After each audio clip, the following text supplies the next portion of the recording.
Parents said, "We're moving into your 500K Lakehouse." The words hit me like a freight train I never saw coming. Not a request. Not a conversation. A declaration. My mother stood in my kitchen, with her arms crossed and that look on her face. The one that said she'd already made up her mind and I was just supposed to fall in line like I always had. My father stood beside her, nodding along like this was the most reasonable thing in the world. "We've already started packing," Mom said, as casual as if she were telling me about her grocery list. I felt the ground shift beneath me. How do you tell the people who raised you that they can't just take over the life you built? How do you say no when you've spent your entire existence trying to earn their approval? And how do you become the villain in your own story when all you did was buy a house with your own money? If you've ever felt trapped between love and boundaries, between guilt and self-preservation, stay with me. Hit that like button, subscribe, and drop a comment telling me if you've ever had to choose between keeping the peace and keeping yourself. Because what happened next changed everything I thought I knew about family. This is my story. And I need you to hear it. It started 6 months ago. 6 months ago, I closed on the Lakehouse. My Lakehouse. The one I'd been dreaming about since I was a kid watching those home renovation shows with my grandmother. The one I'd saved for, sacrificed for, worked myself to exhaustion for, $15,000, every penny of it mine. I remember the day I got the keys. I sat in the empty living room with its floor-to-ceiling windows overlooking the water, and I cried. Not sad tears, relieved tears, proud tears. The kind of tears that come when you realize you actually did it. You actually pulled yourself up from where you started and built something real. My name is Amber Chen, and at 32 years old, I'd finally done something just for me. I grew up in a cramped 2-bedroom apartment in the city. My parents, Susan and Robert Chen, worked hard. I'll never take that away from them. Dad was a mechanic. Mom worked retail, then eventually as an administrative assistant at a dental office. My older brother Marcus and I shared a room until he moved out at 18. We didn't have much, but we had enough. But enough came with strings. Everything in our family came with strings. When I got my first job at 16, my parents borrowed money for bills. When I got a scholarship to State University, they asked me to stay home and go to community college instead because they needed help with rent. When I finally moved out at 25, my mother cried for 3 days and told everyone I'd abandoned them. I learned early that love in my family was transactional, conditional, measured by how much you sacrificed. So I sacrificed. God, did I sacrifice? I worked 2 jobs through college. I sent money home even when my own account was running on fumes. I spent every holiday, every birthday, every free moment proving I was still a good daughter. Still devoted. Still theirs. And somewhere in all of that, I lost myself. Until the Lakehouse. The Lakehouse was supposed to be my fresh start. My boundary. My line in the sand. I'm a software engineer now. A senior developer at a tech company that actually values my work. I'd been climbing the ladder for 7 years, taking extra projects, working weekends, building a reputation. When I finally got promoted to lead developer with a salary that made my younger self's head spin, I knew exactly what I wanted to do. I wanted peace. Space. A place that was mine. The Lakehouse was 2 hours outside the city, nestled in a quiet community where the loudest sound was the water lapping against the dock. 3 bedrooms, 2.5 baths, an open-concept main floor with that stunning view, and a basement I planned to convert into a home office. It needed work, cosmetic stuff mostly, but it had good bones. I spent 3 months renovating it myself on weekends. Painting walls, refinishing the deck, choosing furniture that actually reflected my taste instead of hand-me-downs and whatever was cheapest. My best friend Jessica helped me hang curtains and laughed when I got emotional over picking out throw pillows. "You're allowed to have nice things, Amber," she told me, squeezing my hand. "You're allowed to have your things." I wanted to believe her. I threw a housewarming party in early March. Small, just close friends and a few colleagues. I didn't invite my parents, that probably sounds cruel, but I needed one day. One single day where I could celebrate this achievement without my mother's passive-aggressive comments about big fancy houses or my father's lectures about getting too big for your britches. I posted a few photos on social media. The view at sunset. The new kitchen backsplash I'd installed. Me, standing on the deck with the biggest smile I'd worn in years. My phone rang at 11 p.m. that night. You bought a house? My mother's voice was sharp, accusatory. Without even telling us? Yes, Mom, I've been working on it for a while. A Lakehouse, Amber. Do you know how that looks? You have all this money for some vacation home and you can't help your own parents? My stomach twisted. It's not a vacation home. I'm going to live here. Silence. Then, you're moving further away? It's 2 hours, Mom, that's not... 2 hours might as well be across the country. But I guess that's what you want. To get away from us. That's not fair. You know what's not fair? Raising a daughter who forgets where she came from. She hung up. I stared at my phone, that familiar guilt creeping in like fog. The same guilt that had controlled me my entire life. The same guilt that made me smaller, made me sorry, made me wrong for wanting anything of my own. Jessica found me sitting on the deck in the dark an hour later. She called, I said. It wasn't a question. Yeah. Jessica sat beside me. You okay? I don't know. Am I being selfish? Should I have told them? Amber, Jessica turned to face me. You're 32 years old. You bought a house with your own money. You don't need permission. I know. Logically, I know that. But your mom has spent your entire life making you feel guilty for existing as a separate person. I know, she sighed. Are you going to let her ruin this for you? No, I said, but my voice wavered. I wish I'd been more convinced. For a few weeks, there was radio silence. No calls, no texts. My mother's favorite punishment, the freeze out. Making me come crawling back, apologizing for crimes I didn't commit. But I didn't crawl back this time. I moved into the Lakehouse in mid-March. I set up my home office in the spare bedroom upstairs, the one with the window seat overlooking the water. I started working from home full-time, taking morning coffee on the deck, ending my days watching the sunset paint the sky pink and gold. For the first time in my adult life, I felt like I could breathe. Marcus called in early April. Hey, sis. How's the new place? It's amazing, I said, and I meant it. You should come visit. I'd love to. Listen, have you talked to Mom and Dad lately? My chest tightened. No, Mom's been... You know how she gets? Yeah, Marcus sighed. He was 36, married with 2 kids, and had learned long ago to keep his distance from our parents' drama. She's been complaining to everyone about your mansion and how you're too good for family now. It's not a mansion.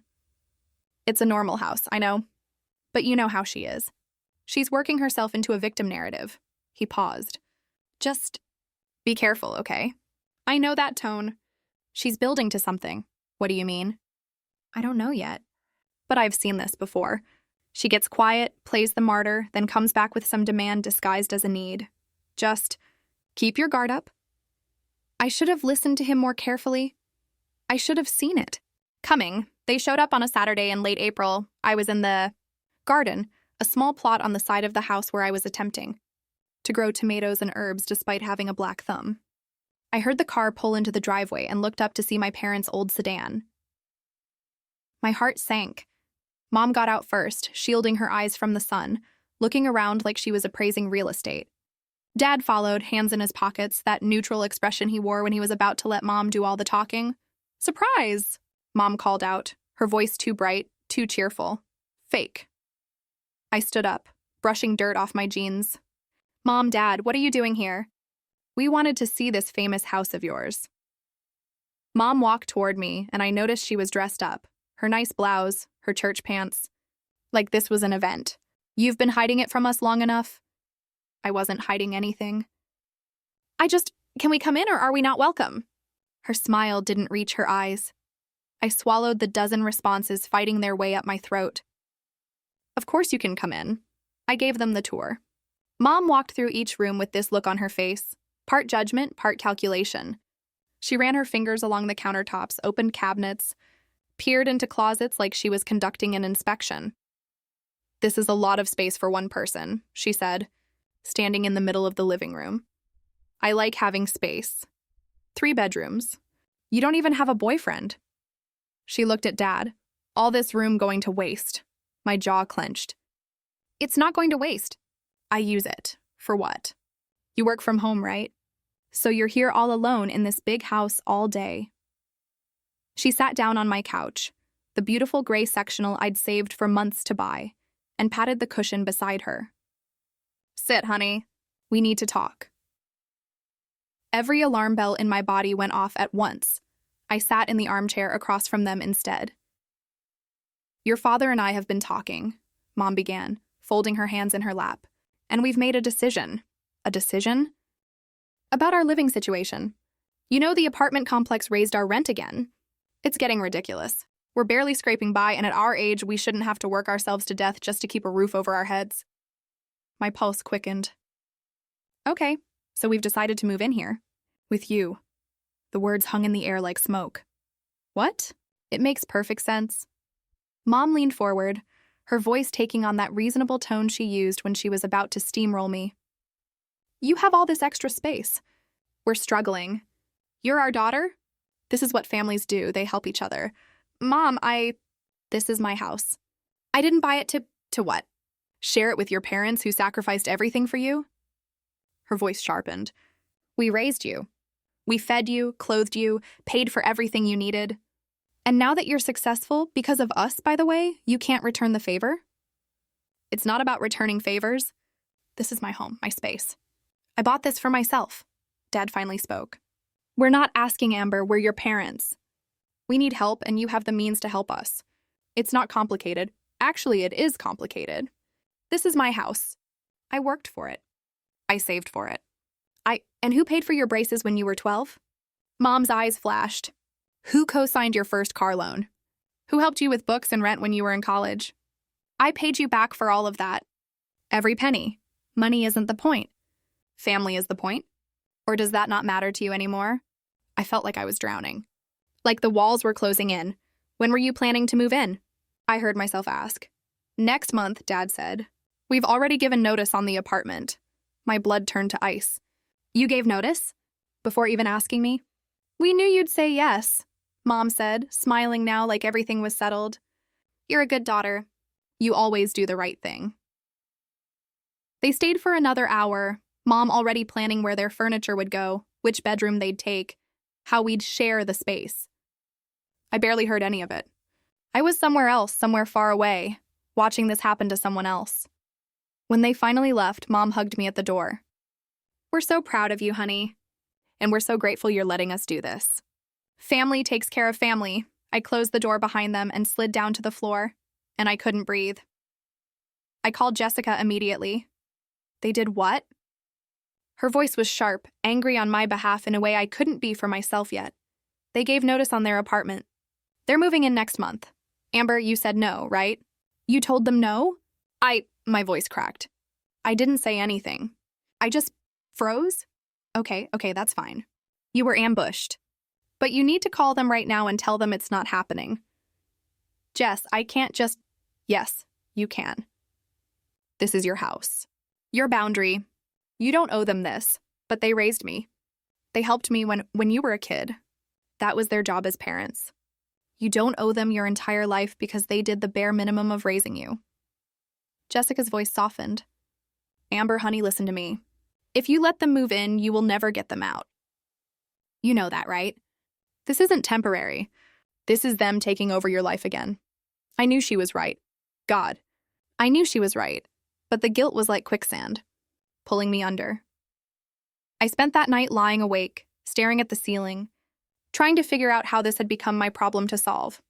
I'd bought a house. Just a house. And somehow that simple act of self-care, of building something for myself, had turned into this impossible situation. Sunday morning, I tried to work up the courage to call them. I wrote scripts in my head, practiced saying no, rehearsed boundaries, but every time I reached for my phone, I heard my mother's voice. Family takes care of family. And underneath that, deeper and darker, you're not enough. You've never been enough. And if you say no, you'll prove everything I've always suspected about you. I called Marcus instead. She's out of her mind, he said when I told him. You're not actually considering this, are you? I don't know what to do. You say no. That's what you do. Amber, they can't just decide to move into your house. But they already gave notice. What are they supposed to do? Find another apartment. Get a cheaper place. Figure it out like adults. Not your problem. But if I say no, I'm the bad guy. I'm the ungrateful daughter who abandoned her parents. Marcus was quiet for a moment. Is that what you think? Or is that what Mom wants you to think? The question hit different. She's going to make my life hell if I refuse. She already makes your life hell. She's been making your life hell since you were born. The only difference is now you have a house she wants access to. He sighed. Look, I love Mom and Dad, but they're toxic. They've always been toxic. And the only reason I have any peace in my life is because I moved 3 states away and set hard boundaries. You need to do the same. I'm scared, I whispered. I know. But you're going to be more scared if you wake up in 6 months with them controlling your house, your life, and your sanity. Monday morning, I called my mother. My hands were shaking. My heart was racing. But I called. Hi, honey. Are you calling about furniture arrangements? I was thinking, Mom, we need to talk about this.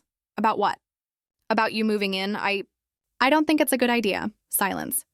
Cold, heavy silence, then, excuse me? This is my house. I bought it for myself. I need my own space. I can't have you and Dad move in. Can't? Her voice was ice. Or won't? Mom, no, I want to understand this. Your parents, who gave you everything, who sacrificed their whole lives for you and your brother, need help. And you're saying no. I'm not saying I won't help. I can help you find a place, maybe help with... We don't need you to find us a place. We have a place. Your place. The place you have because of us. I have this place because I worked for it. You worked for it with the education we provided. The support we gave you.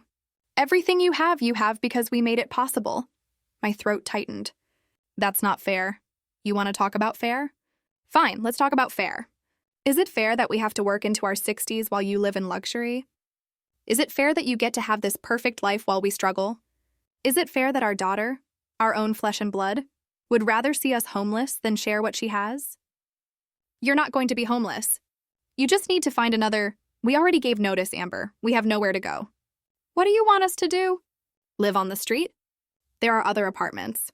Other options. No. Her voice was flat, final. There's this. You either let us move in, or you're telling your parents to go to hell. That's the choice. My eyes burned with tears. Why are you doing this? I'm not doing anything. I'm asking my daughter for help. If that's too much to ask, then I guess I know where I stand. She hung up. I sat there, phone in hand, feeling like I'd just been hit by a bus. The next 2 weeks were psychological warfare. Mom called every day, sometimes crying, sometimes angry, always pushing. Dad called too, his voice heavy with disappointment, talking about how they'd raised me better than this. Marcus tried to run interference, but even he couldn't stop the onslaught. Text messages came at all hours. Your father's blood pressure is through the roof. From the stress you're causing. I can't sleep. Knowing my daughter thinks we're not good enough. For her fancy house. We told the landlord we're leaving. We have 15 days. What are we supposed to do, Amber? My extended family got involved. Aunts and uncles I barely talked to suddenly had opinions. Cousins I hadn't seen in years were leaving comments on my social media about how family should stick together. My mother was building her case. Painting herself as the victim. And painting me as the villain. And the worst part? It was working. I started to doubt myself. Started to wonder if maybe I was being selfish. If maybe I owed them this. If maybe this was just what you did for family, no matter how much it cost you. Jessica came over on a Wednesday night and found me crying in my kitchen. They've got you convinced you're the bad guy, she said, wrapping me in a hug. Maybe I am. No, you're the person setting boundaries. And they hate it because they can't control you anymore. But what if they really have nowhere to go? Then they'll figure it out like millions of other adults do. Amber, you are not responsible for their choices. They chose to give notice before getting your permission. They chose to create this crisis. They chose to manipulate you. None of this is on you. I wanted to believe her. I was trying so hard to believe her. Friday afternoon, my mother showed up at my door unannounced. She was crying. Real tears this time, not the manipulative ones. Her face was red and blotchy, and she looked small in a way I'd never seen before. Please, she said. Please, Amber, I'm begging you. And just like that, every wall I'd built crumbled. Mom, we have nowhere to go. We're going to lose everything. Is that what you want? You want your parents on the street? No, of course not, but then just let us stay, please. Just until we figure something out. A few months, maybe? Just until we can save up for another place? A few months. Just temporary. Just until they figured it out. I heard Jessica's voice in my head. If you let them move in, you will never get them out. But my mother was crying. My mother was begging, and I'd been trained my whole life to put her needs before my own. Okay, I whispered. Okay? Okay, you can stay temporarily, but we need rules, boundaries. This is still my house. Mom's face transformed. The tears stopped like someone had flipped a switch. She smiled, that triumphant smile I should have recognized as a warning. Of course, honey. Whatever you want. Thank you. Thank you so much. She hugged me, and I felt nothing but dread. They moved in on May 15th, 3 weeks ago. 3 weeks that have already felt like 3 years. The rules I tried to set, ignored the boundaries I tried to establish, steamrolled the temporary arrangement, already permanent in every way that matters. Mom rearranged my living room the first day. It flows better this way, she said when I protested. Dad took over the basement for his workshop, pushing all my office equipment into a corner. They invited people over without asking. They criticized how I cooked, cleaned, decorated. You're being too sensitive, Mom said when I tried to talk to her about it. This is what family does. We share space, but it wasn't sharing, it was an invasion. And 3 days ago, everything came to a head in a way I never could have predicted. I came home from a grocery run to find my mother showing my house to a couple I'd never seen before. Giving them a tour of my house. What's going on? I asked, setting bags down in the kitchen. Oh, Amber. Perfect timing. These are the Hendersons. They're thinking about buying a lake house, and I was just showing them around, giving them some tips. You're showing strangers my house? They're not strangers. They go to our church. Mom smiled at the couple. Amber's a little private, but she doesn't mind. Right, honey? The Hendersons looked uncomfortable. I probably looked insane. Could you excuse us? I said to them, my voice tight. When they left, I turned to my mother. You can't do that. You can't just show people through my house. I was being helpful. They wanted to see what a lake house looked like inside. I was proud to show off what my daughter has. This is my house, Mom. Mine, not yours. Well, it's our house too now, isn't it? She crossed her arms. Or did you want us to live here but pretend we don't exist?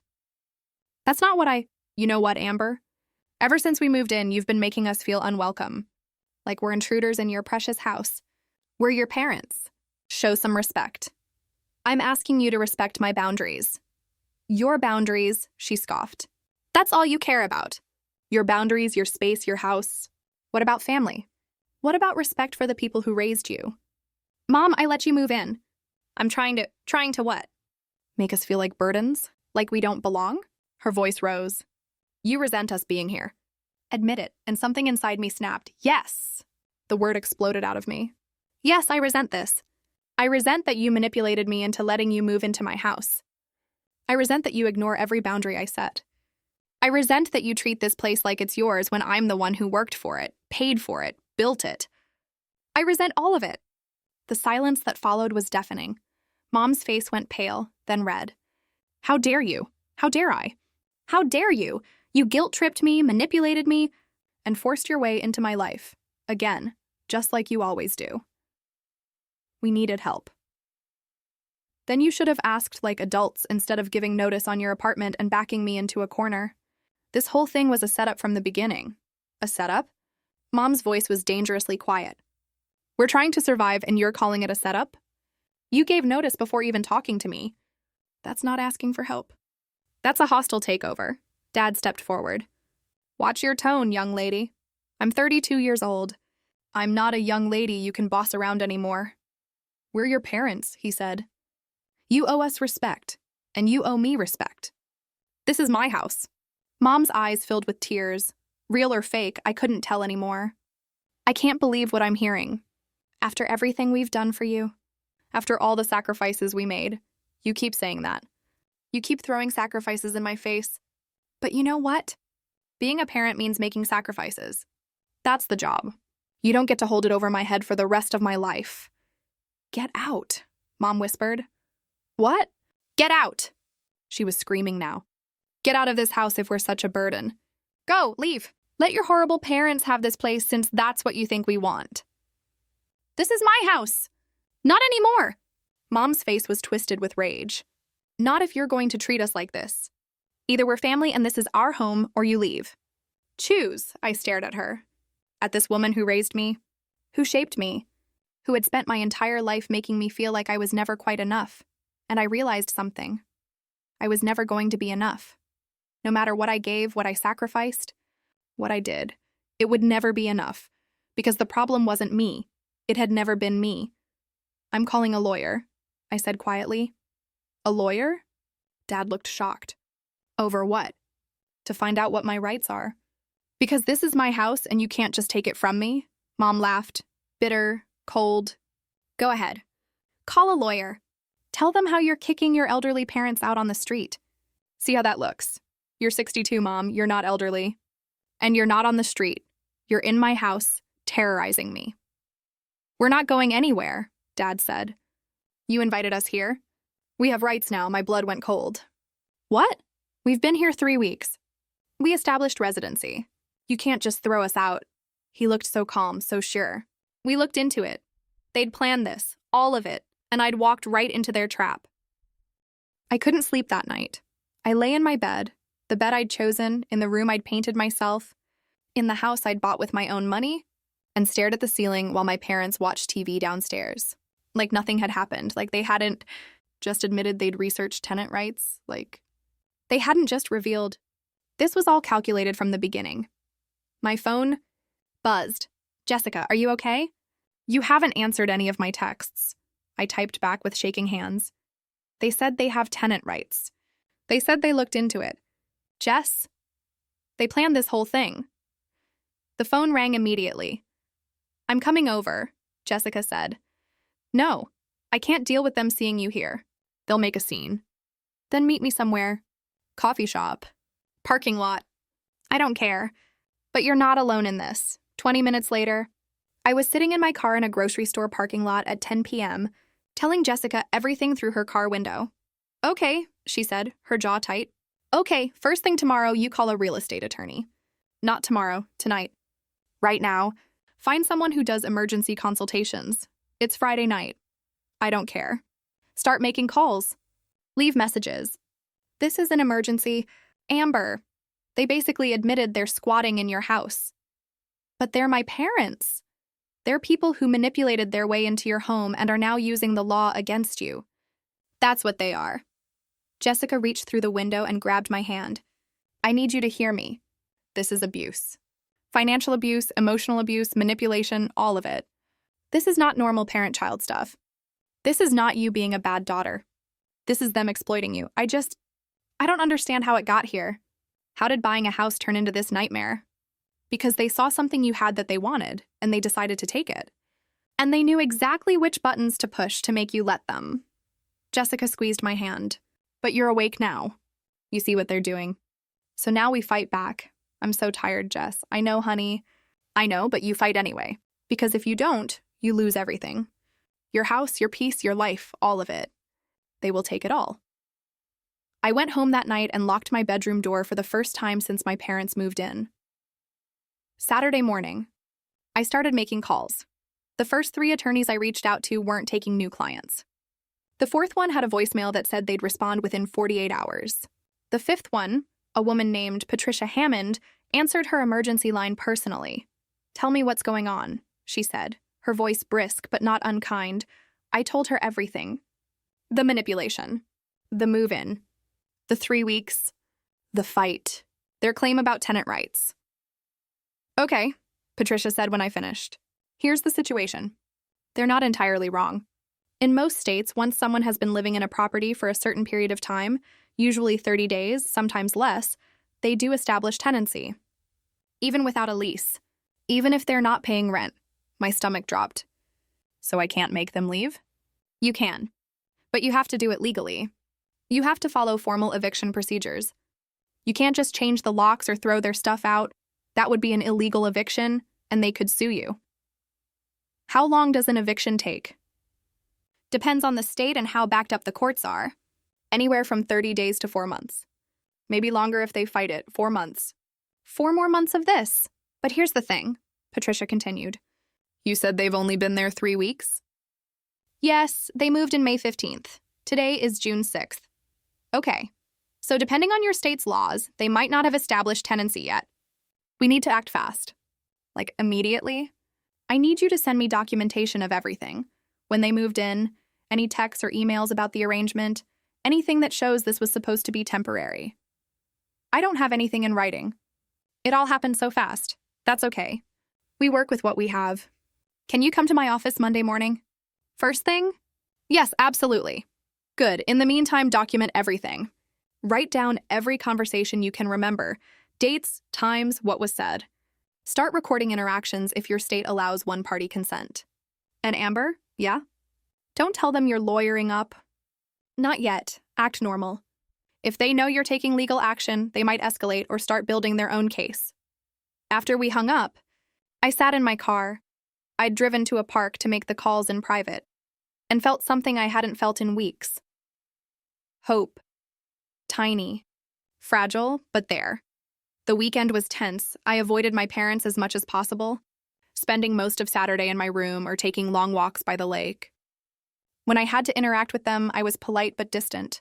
Mom kept trying to engage me in conversation, acting like our fight had never happened. Should we do burgers for dinner? She asked Saturday afternoon. I could run to the store. I'm not hungry. Amber, you have to eat. I'll figure something out. She sighed. That martyred sigh. You're still upset about yesterday? Honey, we all said things we didn't mean. Let's just move past it. I meant everything I said. Don't be dramatic. You're tired. You're stressed. We're all adjusting. She reached out to touch my arm and I stepped back. Her eyes hardened. I'm trying here. Are you? Because from where I'm standing, you're trying to pretend yesterday didn't happen so you can keep living in my house without consequences. This again. She threw up her hands. Fine, be miserable. Push your family away. See how that works out for you. She stormed off. And I heard her in the master bedroom. My parents had taken the master bedroom, of course. Telling Dad how unreasonable I was being. Sunday was worse. I woke up to find my mother had gone into my bedroom while I was sleeping and taken my dirty laundry. Just trying to help, she said when I confronted her. The hamper was full. That's my laundry, my room. You can't just go in there without asking. I'm your mother. I've been doing your laundry since you were born. I'm 32 years old. And clearly you still need help. She folded her arms. You're being ridiculous. Most people would be grateful. Most people's mothers respect their privacy. Privacy, she scoffed. You want privacy? Maybe you shouldn't have invited us to live here. I didn't invite you. You forced your way in. That's your version. My version is we needed help and our daughter finally stepped up. She looked at me with something cold in her eyes. You know what your problem is, Amber? You've forgotten what family means. You've become selfish, self-centered. This house, this life you've built, you think you did it alone? You didn't. We built you. And now you want to kick us out like we're nothing. That's not... Save it. I know who you really are now. And honestly, I'm disappointed. I thought we raised you better. She walked away, leaving me standing there with my violated privacy and her poison words. Monday morning couldn't come fast enough. I left the house at 7 a.m., telling my parents I had an early meeting. Patricia's office was downtown, in a building that smelled like coffee and old books. She was in her 50s, with gray hair pulled back in a neat bun and eyes that looked like they'd seen every kind of family drama imaginable. Thank you for seeing me so quickly, I said as I sat down in her office. I deal with a lot of property disputes. Time is usually crucial. She pulled out a legal pad. So let's go through this step by step. You own the house outright? Yes, no mortgage. I bought it in cash. Good. And your parents, do they pay rent? No. Do they contribute to utilities, groceries, anything? I thought about it. My dad gave me $100 once, said it was for groceries. That's it. Okay. And you have documentation that you're the sole owner? Yes, the deed is in my name only. Perfect. Now, the arrangement, you said it was supposed to be temporary? My mom said a few months, just until they could save up for another place. But nothing in writing? No. Patricia nodded, making notes. And they moved in May 15th? You're sure about that date? Positive. I remember because it was 2 days after my birthday. My birthday was ruined because I spent it dreading them moving in. Okay, so they've been there 22 days. Here's the good news. In this state, tenancy isn't automatically established until 30 consecutive days. We're in a gray area, but we can use that. So I can kick them out? Not exactly. You still need to give them written notice to vacate. But because they haven't hit the 30-day mark, we can argue they were guests, not tenants. That makes the process faster. How much faster? If they leave voluntarily with the notice, they could be out in a week. If they refuse and we have to file for eviction, we're looking at 30 to 60 days, maybe less if the judge is sympathetic. 60 more days felt like a lifetime. But it was better than 4 months. What do I do? Patricia pulled out a form. I'm going to draft a notice to vacate. It'll give them 7 days to leave the property. You'll deliver it to them today. I recommend having a witness present. They'll probably lose their minds, so be prepared for that. They're going to make this hell. Probably. But here's what you need to understand. You have the legal right to decide who lives in your house. They don't have a lease. They're not paying rent. And most importantly, they obtained entry through manipulation and false pretenses. A judge will see that. What if they refuse to leave? Then we file for eviction. It goes to court. You present your evidence, the timeline, the manipulation, the lack of any formal agreement. I've handled dozens of these cases, Amber. When the homeowner is clearly in the right and the occupants are family members who bulldozed their way in, judges tend to rule quickly. Will I have to testify? Like in court? Possibly, but I'll be with you. And honestly, your parents won't want this to go to court, because if it does, all their manipulation comes out publicly. Family court judges don't take kindly to parents who exploit their children. For the first time in weeks, I felt like maybe I could actually win this. Patricia drafted the notice to vacate while I waited. 7 days to vacate the premises. Legal language that made it all feel real and terrifying and necessary. Do you have someone who can be there when you deliver this? Patricia asked. Someone who can act as a witness? My friend Jessica. Good, have her there. Film it if you can. Just have your phone recording in your pocket. Document everything they say and do. They're going to say I'm kicking them out on the street. Let them say it. The notice gives them 7 days. That's plenty of time to find somewhere to go. And Amber? Patricia looked at me seriously. They're going to try every manipulation tactic they have. Crying, guilt-tripping, rage, possibly even threats. You need to stay strong. Deliver the notice, tell them they have 7 days, and walk away. Don't engage in arguments. Don't defend yourself. Just deliver the facts and leave. Okay. And one more thing. Change your locks the day they leave. All of them. And if they refuse to leave after 7 days, call me immediately. We file for eviction that same day. I left Patricia's office with the notice in an envelope and my hands shaking. Jessica met me at a coffee shop near my house. You ready for this? She asked. No, but I'm doing it anyway. That's my girl. She squeezed my shoulder. I'll be right there with you. And Amber, no matter what they say, remember, you're not doing anything wrong. You're taking back your life. We arrived at my house at 2 p.m. My parents' car was in the driveway. I'd texted ahead saying I needed to talk to them about something important, so they were expecting me. They were not expecting Jessica. Why is she here? Mom asked as we walked in, her eyes narrowing. She's here for support, I said. I have something I need to give you. I handed the envelope to my mother. My hands were steady, steadier than I expected. Mom opened it and I watched her face as she read. Confusion first, then shock, then rage. What the hell is this? She shoved the paper at my father. It's a notice to vacate. You have 7 days to move out? Move out? Mom's voice was shrill. You're kicking us out! You manipulated your way into my house. This arrangement isn't working. You need to leave. Dad finished reading, his face turning red. This is a joke, right? You can't just kick us out. I can and I am. You have 7 days. We have rights. Mom was shaking the paper. We live here. You can't do this. I spoke with an attorney. Yes, I can. You're not on the deed. You don't have a lease. You don't pay rent. You've been here less than 30 days. You have to leave. An attorney? Mom looked at me like I'd betrayed her. You got a lawyer? Against your own parents? You researched tenant rights. You admitted you planned this. Don't pretend you weren't ready to use the law against me. That's different. We were protecting ourselves. And I'm protecting myself now. Dad stepped forward. Amber, let's talk about this. We can work something out. There's nothing to work out. You have 7 days. We don't have anywhere to go.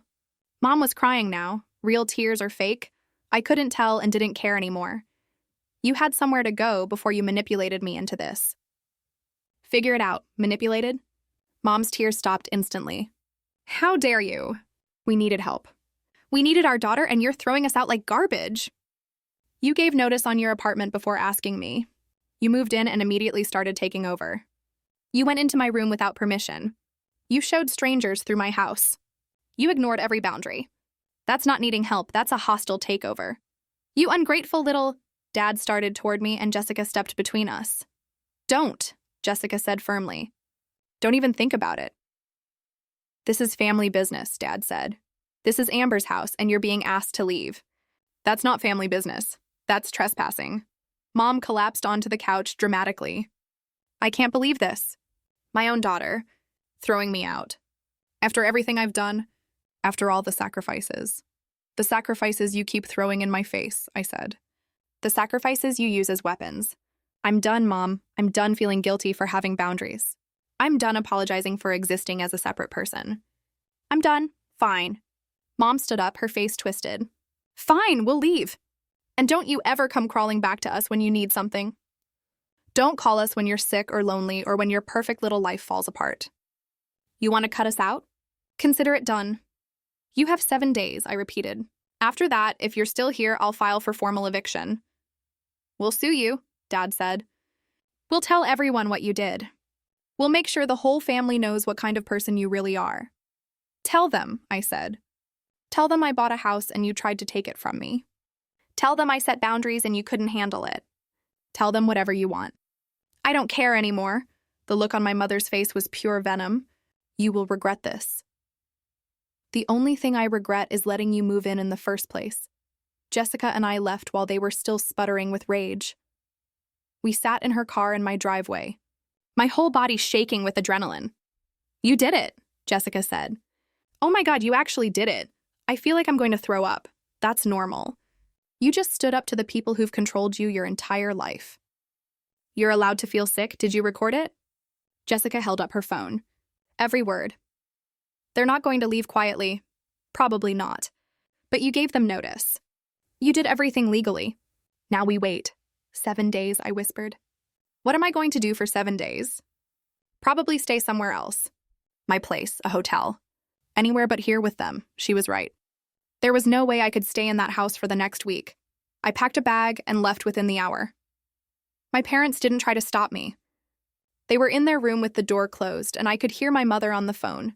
Her voice loud and theatrical. She's kicking us out. Her own parents. I don't know what happened to her. It's like she's become someone else. I grabbed clothes, my laptop, important documents, and left. Jessica's apartment became my sanctuary. She cleared out her spare room and made it comfortable, brought home my favorite foods, let me cry when I needed to, and gave me space when I didn't. The phone calls started that night. First, my Aunt Linda. Amber, your mother is beside herself. What's going on? I asked them to leave my house. Your house? Honey, they're your parents. You don't just kick out your parents? Even when they manipulated their way in and refused to respect any boundaries? Family doesn't work on boundaries. Family works on love and sacrifice. I hung up.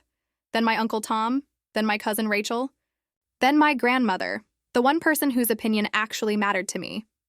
Amber, sweetheart, Grandma said, her voice gentle. Tell me what's really happening. I told her everything. Not the sanitized version my mother was spreading, the real version. The manipulation, the boundary violations, the tenant rights research, all of it. Grandma was quiet for a long moment.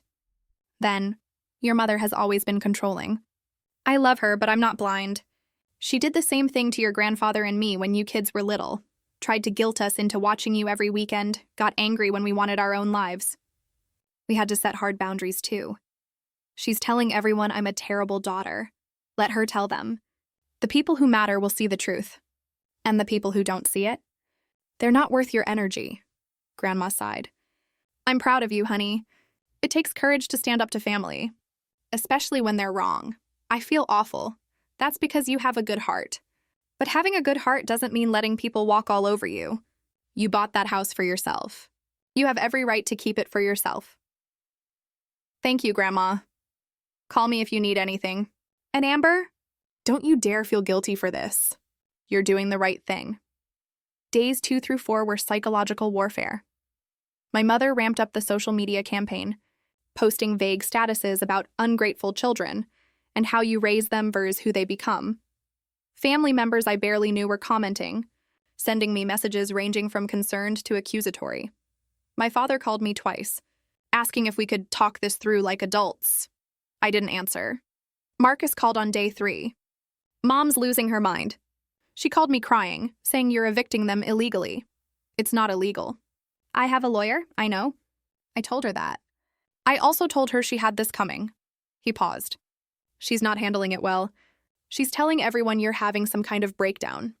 That you're being influenced by bad friends. That's Jessica, by the way? Of course it is. Dad's being more quiet about it, but I think he's angry. Like, really angry. Be careful, Amber. I don't trust him when he gets like this. What do you think he'll do? I don't know, just be careful. And keep that lawyer on speed dial. Day 5, I got a call from Patricia. Your parents hired an attorney, she said. My blood ran cold. What? They're claiming you entered into a verbal agreement to let them live there indefinitely. They're saying you're trying to illegally evict them? That's not true. There was never any agreement. They manipulated me into, I know, I believe you, but they're going to fight this.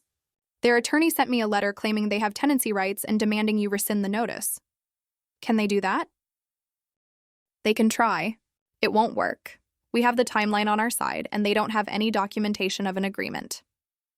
But it means this might go to court after all. How long? If they refuse to leave after 7 days, we file for eviction. Court date will probably be set for 2 to 3 weeks out. You'll need to be prepared to testify. Okay, I can do that. Amber, I need you to be honest with me. Is there any chance they have something in writing? Any text, any email, any voicemail where you agreed to let them stay long-term? I thought back through every conversation. No, it all happened in person or on phone calls. And I never agreed to anything long-term. They told me it was temporary. Good, that's what I thought. They're bluffing. This is a stall tactic to try to scare you into backing down. I'm not backing down. Good, because you're in the right here. Don't let them convince you otherwise. Day 6, I had to go back to the house. I needed more clothes and some work files. Jessica came with me, and we timed it for mid-morning when I thought my parents might be out. Their car was gone. Perfect. We pulled into the driveway, and I used my key to unlock the door.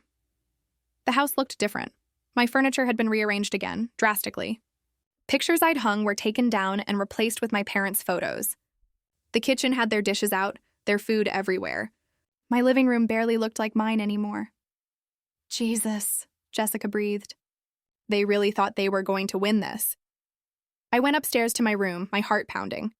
The door was open. I'd locked it when I left. They'd gotten in somehow. My room had been searched. Drawers opened, closet disturbed. Not trashed, but definitely rifled through. What were they looking for? Jessica asked. I don't know. Documents, maybe? Something they could use against me? Do you have anything important here? Not anymore. I took all my important papers with me. I grabbed clothes quickly, stuffing them into a bag. Let's get out of here before they come back. We were loading stuff into Jessica's car when my parents' sedan pulled into the driveway. Shit. Mom got out first, her face shocked, then furious. What are you doing here? Getting my things. This is still my house. Well, you can't just come and go like this. We have rights. You have 6 days left. After that, you have no rights. Dad got out of the car, and the look on his face made my stomach drop. I'd seen him angry before, but this was different. This was cold rage. You really think you're going to get away with this? He said quietly. There's nothing to get away with. This is my house. You were asked to leave. That's it. You're making a big mistake, Amber. The mistake was letting you move in. You know what? Mom's voice was shaking. Fine, we'll leave. But don't think this is over. We will make sure everyone knows what you did. Your job, your friends, everyone. They'll all know what kind of person you really are. What kind of person? Someone who sets boundaries? Someone who doesn't let people walk all over her? Go ahead, tell them. Jessica touched my arm. We should go, she was right. The situation was escalating, and I didn't trust the look on my father's face. We got in the car.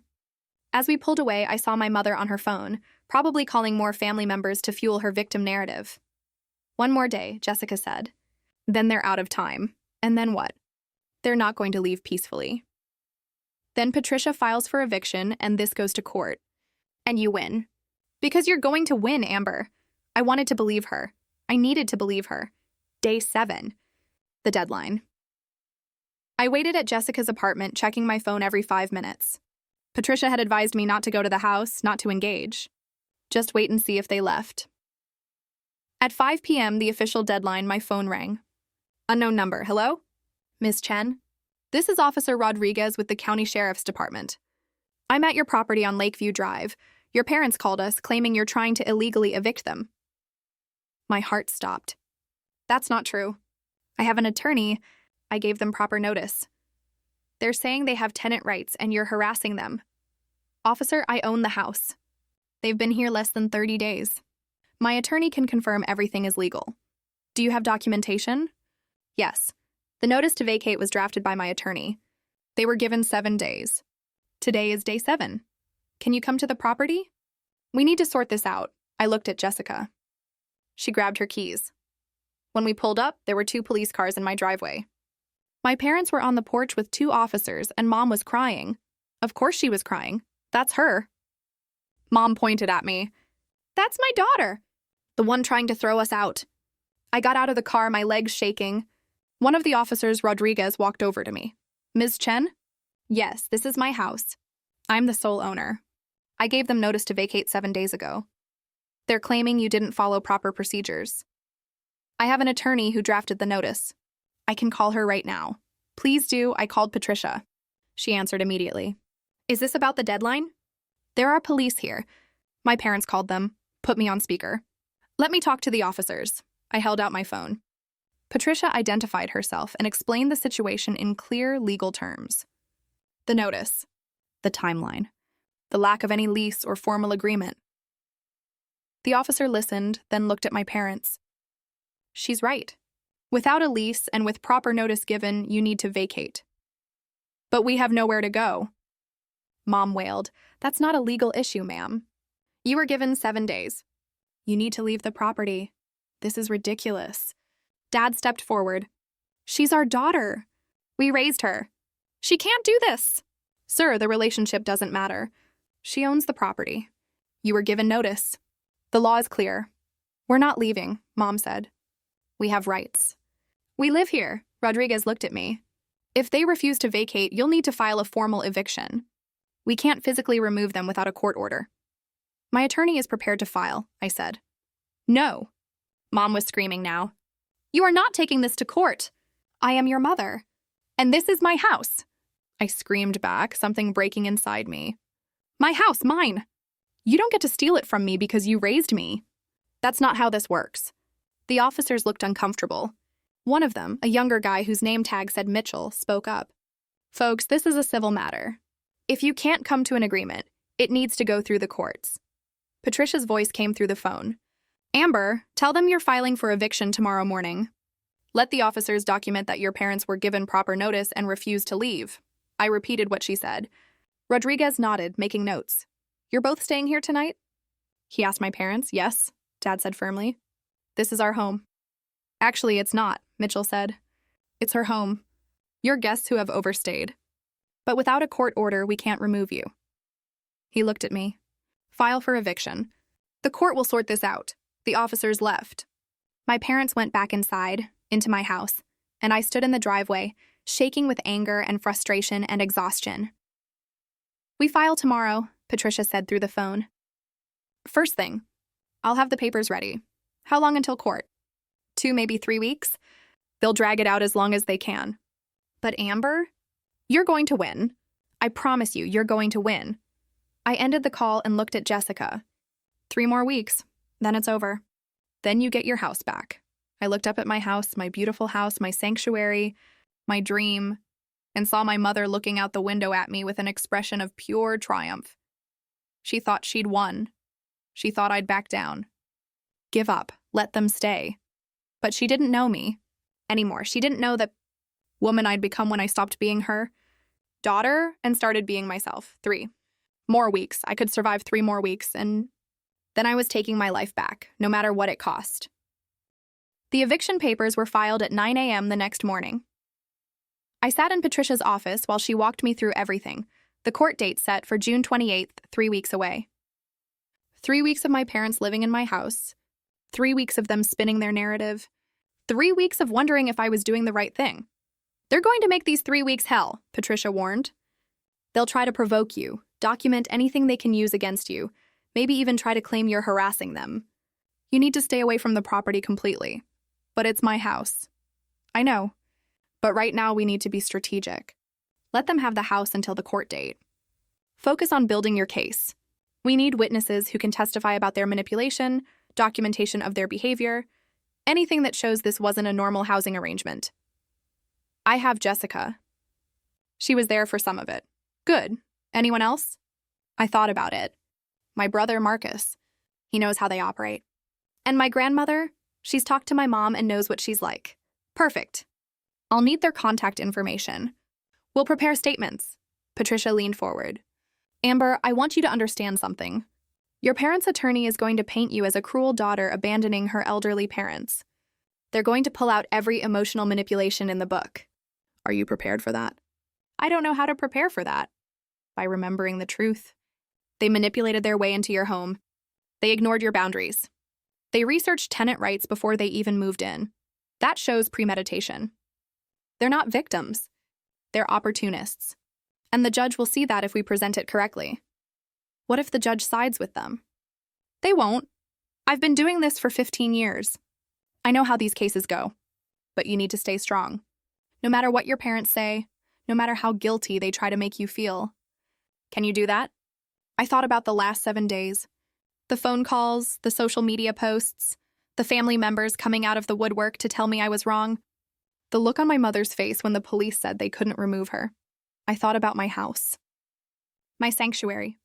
The place I'd built for myself. Yes, I said. I can do that. The next 2 weeks were a special kind of torture. My parents didn't just stay in my house, they made it theirs. I knew because Marcus drove by one weekend at my request and sent me photos. They'd hung their curtains in the living room. Put their welcome mat at the front door. My father's truck was in the garage, my garage where I'd planned to set up a workshop. They'd even planted flowers in the front garden beds I'd been planning to redo. They're nesting, Jessica said when I showed her the photos. They're trying to establish that they live there. For the court case, it's working. Look at it. It doesn't even look like my house anymore. It's still your house. They're just borrowing it. Badly. The family pressure intensified. My phone rang constantly. Aunts, uncles, cousins, even family friends I hadn't spoken to in years. All of them had the same script, like my mother had given them talking points. Family helps family. They raised you, Amber. How can you be so heartless? They're old. They need you. I stopped answering calls from numbers I didn't recognize. I muted family group chats where my mother was posting about betrayal and ungrateful children. I blocked relatives who sent me nasty messages. Marcus called every few days to check on me.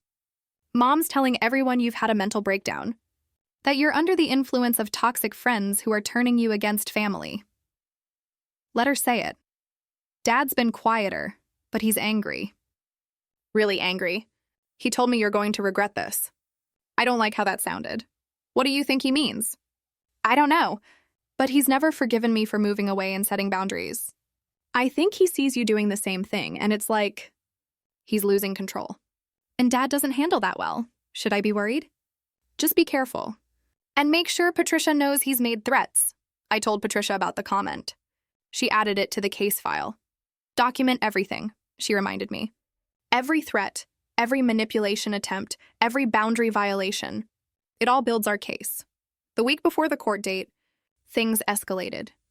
My mother posted a long Facebook rant, 1,000 words about sacrifice and betrayal, about how she'd given up everything for her children, and this was her reward. She didn't name me directly, but everyone knew who she meant. The post got hundreds of comments. Sympathy, outrage, people calling me every name you could imagine. Some of my coworkers saw it. My mother had tagged mutual acquaintances, people who knew both of us. I got a call from my manager, David. "Hey, Amber, is everything okay?"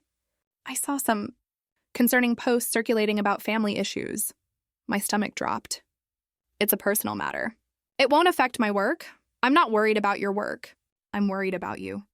Are you safe?" The question caught me off guard. Yes, it's complicated, but I'm handling it.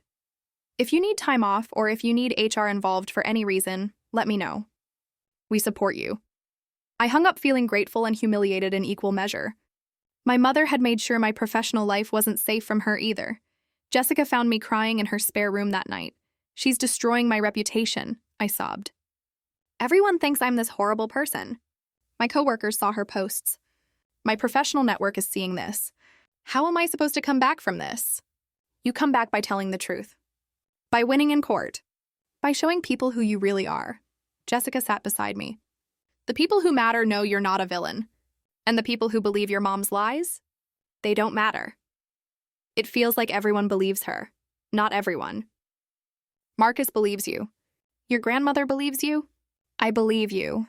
The law believes you. That's why we're going to court and you're going to win. What if I don't win? You will. But even if somehow things went sideways, you'd still be the person who stood up for herself. Who set boundaries. Who didn't let someone, even her own mother, take what was hers. That matters, Amber. That's not nothing. 3 days before court, my father called. I almost didn't answer. But something made me pick up. "Amber." His voice was heavy, tired. "We need to talk." "About what?" "About ending this. Before it goes to court." My heart rate picked up. "I'm listening. Your mother, she's not well. This stress is killing her. Her blood pressure is through the roof. She can barely sleep. You're destroying her. Dad, I gave you notice. I asked you to leave. You refused. This is your choice. You gave us 7 days. 7 days to find a place, pack up our lives, figure out where to go. That's not reasonable. You gave notice on your apartment before even asking me if you could move in. Don't talk to me about reasonable. Silence. Then, what do you want, Amber? Money? We'll pay rent. We'll sign a lease. Whatever you want, I want you to leave. That's all I've ever wanted. That's not going to happen. We're not leaving. Then we go to court. You're really willing to drag your parents through court? To humiliate us publicly? To air our family business in front of a judge? You're the ones who refused to leave. You're the ones who got lawyers. You're the ones who made this public. I just want my house back. It's not just your house anymore. We live there too. We have rights. You don't. That's what the court is going to decide. You're wrong about that. His voice changed, harder, colder. We have documentation. Proof that you agreed to let us live there. Proof that this arrangement was permanent. My blood ran cold. What documentation? There is no documentation. There will be by the time we get to court. You're lying, am I? Or are you the one who's going to be surprised when we present our evidence? He paused. Drop this case, Amber. Let us stay. Because if you don't, what comes out in that courtroom is going to change how everyone sees you, including your job, your friends, everyone. Are you threatening me? I'm warning you. Drop this or you're going to regret it. He hung up. I immediately called Patricia and told her about the conversation. He's bluffing, she said. They don't have documentation because there is no documentation. This is a scare tactic. He sounded really sure. Of course he did. That's the point. They're trying to make you back down before court. Don't fall for it. She paused. But just to be safe, is there anything at all that they could twist? Any conversation that could be misconstrued? Any text message or email that mentions them staying? I racked my brain. No, everything was verbal. And I never agreed to anything permanent. My mom said temporary, a few months, just until they figured things out. That's it. Then they have nothing. They're gambling that you'll panic and drop the case. Don't, but I was panicking. Because I knew my father, and he didn't make threats lightly. The night before court, I couldn't sleep. I lay in Jessica's spare room, staring at the ceiling, running through every conversation I'd had with my parents about the house, trying to remember if I'd said anything at all that could be used against me. My phone buzzed at 2 a.m., a text from an unknown number. It's not too late to do the right thing. Drop the case. Let them stay. Or tomorrow, everyone will know what kind of daughter you really are. I showed Jessica in the morning. She was furious. That's harassment. That's witness intimidation. We're showing this to Patricia immediately. At 8 a.m., we met Patricia at the courthouse. I showed her the text. This is perfect, she said. This shows exactly what we've been saying. They're manipulative and willing to break the law to get what they want. The judge will see this. But what if they do have something? What if there's some conversation I forgot about? Some text I don't remember sending? Then we deal with it.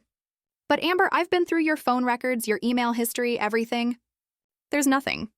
Whatever they claim to have is either fabricated or so twisted out of context that it won't hold up. The courtroom was smaller than I expected. Judge Catherine Morrison presided, a woman in her 60s with sharp eyes and a no-nonsense demeanor. My parents sat with their attorney, a man named Richard Vance, who looked like every slick TV lawyer you've ever seen. I sat with Patricia, Jessica beside me in the gallery for moral support. Marcus had driven in and sat a few rows back. My grandmother was there too, her presence a small comfort. My mother looked fragile, intentionally so. She wore a simple dress, minimal makeup, her hair pulled back. Playing the elderly, vulnerable parent, my father sat stone-faced beside her. Judge Morrison called the case. Chen v. Chen, this is an eviction proceeding. Ms. Chen, you're seeking to evict your parents from your property? Yes, Your Honor. And Mr. and Mrs. Chen, you're contesting this eviction? Vance stood. We are, Your Honor. My clients were invited to live in the property by their daughter. This is a family home, not a rental situation. We believe this eviction is retaliatory and without legal merit. Let's hear from Ms. Chen first. Ms. Hammond? Patricia stood and presented our case clearly and methodically. The timeline, how my parents gave notice on their apartment before asking me, how they moved in under the pretense of a temporary arrangement, how they'd been there less than 30 days when I gave them notice to vacate. She entered the notice to vacate as evidence. She presented documentation showing I was the sole owner of the property. She showed that my parents paid no rent and had no lease. Then she called me to testify. I walked to the witness stand, my legs shaking. I was sworn in, and Patricia began her questions. Ms. Chen, tell the court about purchasing this property. I explained how I'd saved for years, bought the house outright, renovated it myself. How it was meant to be my personal residence. When did your parents first indicate they wanted to move in? April 27th. They showed up at my house and told me they'd decided to move in. Not asked, told. What was your response? I was shocked. I told them it was my house, that I'd bought it for myself. But they'd already given notice on their apartment. They'd made the decision without consulting me. Did you agree to let them stay? Eventually, yes. My mother was crying, begging. She said it would just be temporary, a few months until they could save up. I felt trapped, guilty, so I said yes. And when they moved in, what happened? I detailed everything. The boundary violations, the rearranging of my furniture, my mother going into my room, showing strangers through my house. How they'd ignored every rule I tried to set. And when did you decide to ask them to leave? 3 weeks after they moved in.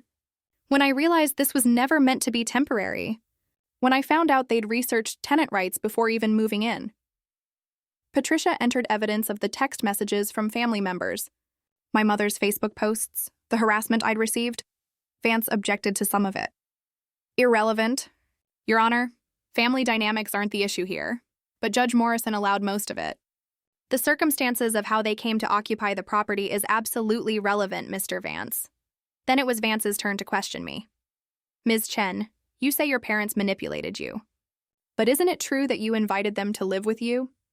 I was pressured into yes or no. Did you at any point tell your parents they could live in your house?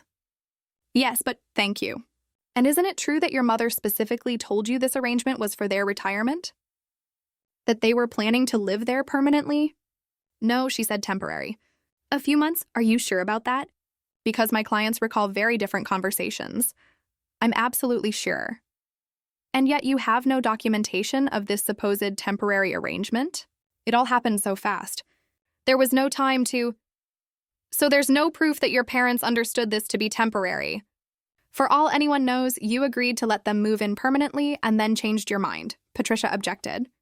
Your Honor, he's testifying for his clients. Sustained. Rephrase, Mr. Vance. Ms. Chen, isn't it possible your parents genuinely believed they were welcome to stay indefinitely based on your conversations with them? No, my mother specifically said it was temporary. But you can't prove that, can you? I felt the trap closing. I shouldn't have to prove it. It's my house. Yes, but you allowed your parents, elderly parents who gave up their apartment, to move in. And now you want to throw them out with nowhere to go. Doesn't that seem cruel? Objection, Patricia stood. Argumentative. Sustained. But the damage was done. Vance had planted the seed. Maybe I was the cruel daughter my mother claimed I was. Then Vance called my mother to testify. She walked to the stand like she was going to the gallows, slow and pained. She was sworn in, and Vance began his questions. Mrs. Chen, tell the court about your relationship with your daughter. Mom's voice was soft, wounded. We were close. Very close. I thought we were anyway. I helped her through school, supported her career, was so proud when she bought the house. When did you first discuss moving in with her? It was March. We'd been struggling financially and Amber called me. She said she had all this extra space and felt bad we were struggling. She suggested we move in. I nearly shot out of my seat. Patricia put a hand on my arm. That was a complete lie. A complete fabrication. She suggested it? Vance prompted. Yes. She said she'd love to have us there, that we could help each other out. It seemed perfect. And was there any discussion of this being temporary? No. She said we could stay as long as we needed. She showed us the house, we picked out our bedroom, made plans together. This was supposed to be our retirement home. When did things change? Mom's eyes filled with tears. A few weeks after we moved in. Suddenly she was distant, cold. She started making rules, telling us we couldn't have friends over, couldn't touch anything. Then she told us to leave. Said she'd made a mistake. How did that make you feel? Devastated, betrayed. We'd given up our apartment. We'd moved our entire lives based on her invitation. And then she just threw us away. I was gripping the table so hard my knuckles were white. Patricia leaned over. Stay calm. We'll get our chance. When Vance finished, Patricia stood for cross-examination. Mrs. Chen, you said Amber called you and suggested you move in? Yes. Do you have any record of this call? Phone records showing when it occurred? No, it was just a conversation. And you said she showed you the house and you picked out your bedroom together? Yes. When was this? In April, I think. April. But Amber has testimony from her friend Jessica that you showed up unannounced on April 27th. That this was the first time you'd seen the house. Mom faltered. We may have visited before that. May have? Or did? Patricia pulled out a document. I have phone records showing no calls between you and Amber in March. No calls discussing moving in. The first contact about the house was April 27th when you arrived unannounced. Isn't that the truth? I don't remember exact dates. You don't remember exact dates, yet you remember specific conversations about this being your retirement home? I remember what matters. What matters is the truth, Mrs. Chen. And the truth is you gave notice on your apartment on April 23rd, 4 days before you even visited Amber's house. 4 days before you claimed she invited you to move in. How could you give notice before being invited? Mom's face went red. We were planning ahead. Planning ahead based on what? An invitation that didn't exist yet? Patricia didn't wait for an answer. Mrs. Chen, did you and your husband research tenant rights before moving in? No. Are you sure? Because we have your internet search history from your computer. Searches for tenant rights without lease, and how long to establish residency, dated April 20th. A week before you even visited Amber's house. The courtroom went silent. Mom looked at Vance. Panicked. We were worried about having rights, about being protected. Protected from what? From your daughter who you claim invited you to stay permanently? I don't know. I was just being cautious. Or were you planning to manipulate your way into her house and then use the law to stay there against her will? Objection. Vance stood. Your Honor, this is argumentative and assumes facts not in evidence. I'll allow it.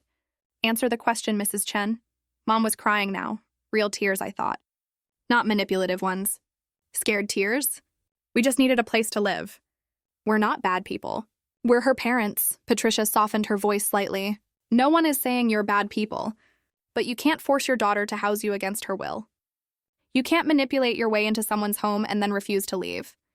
That's not how the law works. That's not how family works. The rest of the testimony was brutal. Patricia called Jessica, who testified about how distraught I'd been, how my parents had shown up unannounced, how they'd pressured me into agreeing. She called Marcus, who testified about our family history, about how our parents had always been controlling and manipulative, about how they'd done similar things to him. Vance tried to discredit them. Of course your friends and siblings will support you, but their testimony was consistent and detailed. Then Patricia dropped the biggest bomb. Your Honor, I'd like to enter evidence of threatening communications Ms. Chen received the night before this hearing. She showed the anonymous text message. Then she showed phone records proving it came from my father's number. This shows a pattern of harassment and intimidation, Patricia said. My client set a reasonable boundary. She owns the property. She gave proper notice. And in response, her parents have harassed her, manipulated family members against her, posted libelous content on social media, and threatened her if she didn't drop this case. This is not a family dispute. This is a hostile attempt to seize control of my client's property. Judge Morrison looked at my parents, her expression hard. Mr. Chen, did you send this text message? My father stood. I was trying to protect my family. By threatening your daughter? I wasn't threatening her. I was warning her. Warning her about what exactly? Dad didn't answer. Judge Morrison looked at both attorneys. I've heard enough. I'll issue my ruling now. My heart hammered in my chest. I've presided over many family disputes, the judge began. This is one of the more clear-cut cases I've seen. Mr. and Mrs. Chen, it's obvious you manipulated your daughter into allowing you to move in. The internet searches prior to your visit, the giving notice on your apartment before receiving an invitation, the refusal to respect any boundaries. All of it points to a calculated plan to take over your daughter's property. Mom started crying. Dad's jaw clenched. Ms. Chen owns the property outright. You have no lease. You pay no rent. You've been there less than 30 days when you were given notice to vacate. Under the law, you are not tenants. You are guests who have overstayed. Judge Morrison looked at my parents directly. And the harassment, the threats, the social media campaign, that behavior is unacceptable and only strengthens my conviction that you are not acting in good faith. She looked down at her notes. I'm ruling in favor of the petitioner. Mr. and Mrs. Chen, you have 48 hours to vacate the property. If you are not out by 5 p.m. on June 30th, the sheriff will be authorized to remove you and your belongings. Your Honor, please, Mom started, but the judge held up her hand. This case is closed. You'll receive a written order by end of day. She banged her gavel. Court is adjourned. I stood there, stunned. I'd won. I'd actually won. Patricia was smiling. See? I told you. Jessica was hugging me, crying. Marcus came down from the gallery and wrapped me in his arms. You did it, sis. You stood up to them. My parents were being ushered out by Vance, who looked frustrated. My mother was sobbing, leaning on my father. He looked back at me once, and the expression on his face made me go cold. This wasn't over for him. Not emotionally, but legally, it was over. Let's get out of here, Patricia said. You'll get the written order this afternoon. On June 30th at 5 p.m., I'll meet you at the property with a sheriff's deputy. Your parents will be gone or they'll be removed. Either way, you get your house back. The next 48 hours were a blur. I stayed at Jessica's, waiting, afraid to hope it was really over. My phone blew up with messages from family members, some supportive, some angry, some just confused. Marcus fielded most of them, explaining what had happened in court, how the judge had ruled. My grandmother called. I'm proud of you, sweetheart. That took real courage. It didn't feel like courage. It felt like survival. Sometimes they're the same thing. June 30th arrived. Patricia met me at the house at 4:30 p.m. A sheriff's deputy, Officer Rodriguez again, was already there. The house looked quiet. My parents' car was in the driveway, packed with boxes. At 4:45 p.m., the front door opened. My parents came out carrying the last of their belongings. They loaded them into the car without looking at me. When they were done, my father walked over. We're leaving, he said, his voice flat. We'll be out by 5. Thank you, I said quietly. He looked at me then, and I barely recognized him. All the warmth, all the paternal affection I'd grown up with, gone. replaced by something cold and resentful. "You destroyed this family," he said. "I hope you're happy." "I didn't destroy anything. I just wanted my own life. You chose a house over your parents. You chose manipulating me over respecting me. Don't put this on me." My mother appeared at his shoulder.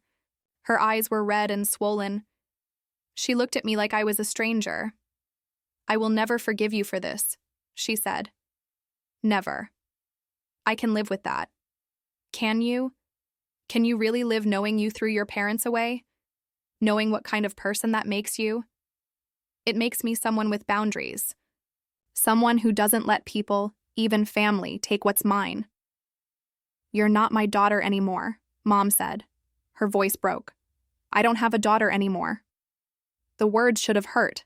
A year ago, they would have destroyed me. But now I felt relief. "Okay," I said, "if that's what you need to believe." They got in their car. My father started the engine. And as they pulled out of the driveway, out of my house, my property, my life, I felt something I hadn't felt in months. Freedom. Officer Rodriguez handed me my keys. "They changed the locks. We had a locksmith open it. You'll want to change them again for security." "Thank you." "For what it's worth," he said, "you did the right thing. I've seen a lot of these family property disputes.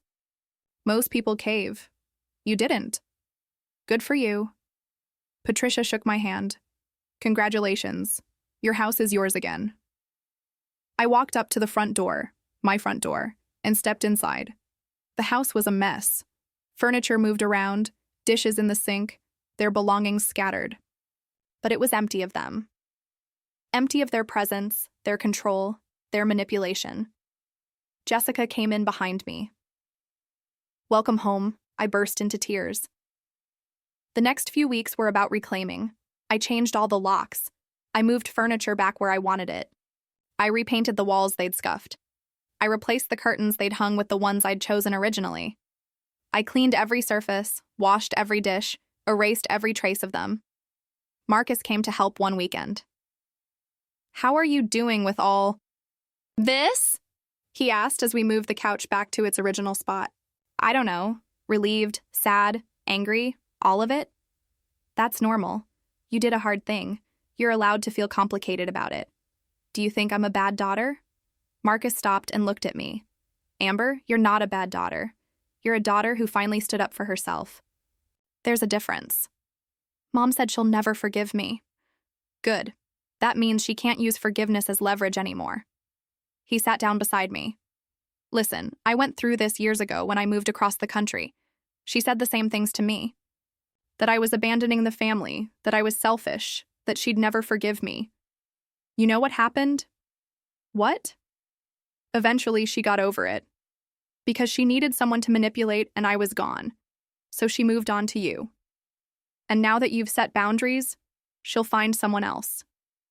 That's what she does. She needs control, and when she can't control someone, she discards them and finds a new target." "That's so messed up." "It is. But it's not your responsibility to fix it. You're not responsible for her happiness, her feelings, or her choices. You're only responsible for yourself." My grandmother visited in July. She walked through the house, taking in all the changes I'd made, all the ways I'd reclaimed my space. "It's beautiful," she said. "It feels like you." "Thanks, Grandma." We sat on the deck overlooking the lake, drinking iced tea in the summer heat. "Your mother called me last week," Grandma said. "Wanted me to talk to you, convince you to apologize." My stomach tightened. "What did you say?" "I told her no. I told her that you did nothing wrong, that she and your father brought this on themselves, and that she needed to respect your boundaries or lose you completely." "How did she take that?" "Not well. She hung up on me. Haven't heard from her since." Grandma smiled. "But that's okay. I'm 78 years old. I don't have time for manipulation anymore." I laughed despite myself. "Amber, I want you to know something," Grandma continued. "What you did, standing up to them, taking them to court, getting your house back, That was brave. Braver than most people ever manage. I'm proud of you. I didn't feel brave. I felt terrified. That's what bravery is, honey. Being terrified and doing it anyway. She squeezed my hand. You're going to be okay. Better than okay. You're going to thrive. Because now you know you can survive the worst thing, losing your parents' approval, and come out the other side. That's powerful. It's been 3 months since the court ruling. I haven't spoken to my parents since they drove away. They haven't tried to contact me either. I've heard through Marcus that they found an apartment, that they're managing, that my mother is still playing the victim to anyone who will listen. Some family members have cut me off. Others have reached out privately to say they understand, that they've seen my parents' behavior for years, and are glad someone finally stood up to them. I've lost some relationships, but I've kept the ones that matter. Jessica and I celebrated when I officially reclaimed my house, popping champagne on the deck at sunset. To boundaries, she toasted. To boundaries, I echoed. And to friends who help you keep them. I've been in therapy since August, working through the guilt, the conditioning, the years of manipulation. My therapist says I'm making good progress, that I'm learning to separate my worth from my parents' approval. Some days are harder than others. Some days I miss them, or rather I miss the idea of them. The parents I wished I had, not the ones I actually did. But most days I'm just grateful. Grateful for this house, this view, this peace. Grateful for the friends who stood by me. Grateful that I found the strength to say no. I was working on my deck last week, adding some planters, when my phone rang. Unknown number, I almost didn't answer. But something made me pick up. Hello? Silence, then, Amber? My mother's voice, my chest tightened. Mom, She sounded different, smaller. I don't know why I'm calling. Okay. I've been thinking about everything. About the court case. About what happened. I didn't say anything. Just waited. I thought maybe we could, I don't know, talk? About what? About fixing this. About being a family again. My heart ached. The old me, the me from 6 months ago, would have jumped at this. Would have apologized, smoothed things over, done whatever it took to make peace. But I wasn't that person anymore. Mom, do you understand why I had to ask you to leave? Silence, Mom. We were struggling. We needed help. That's not what I asked. Do you understand why I had boundaries? Why I needed my own space? More silence. Because if you don't understand that, then we don't have anything to talk about. I'm not apologizing for setting boundaries. I'm not apologizing for taking you to court when you refused to leave. And I'm not going to let you back into my life if nothing has changed. Everything's changed. We're living in a terrible apartment. We're barely making ends meet. Your father's health, stop, I said it firmly. Stop with the guilt trips. Stop with the manipulation. If you want to talk to me, really talk to me, then it can't be about what you need or how you're suffering. It has to be about acknowledging what you did wrong. What we did? She stopped. Amber, we're your parents. I know. And parents should respect their children. They should support their independence, not try to control them. They should be proud when their kids set boundaries, not punish them for it. I don't know how to do that, she said quietly. And in that moment, I felt something shift. Not forgiveness, not yet. But maybe understanding. Then maybe you should learn, I said gently. Maybe you should go to therapy. Work on yourself. Figure out why you need so much control. And if you do that, really do it, then maybe someday we can have a relationship. But it won't be the relationship we had before. It'll be a new one with boundaries and respect. I don't know if I can do that.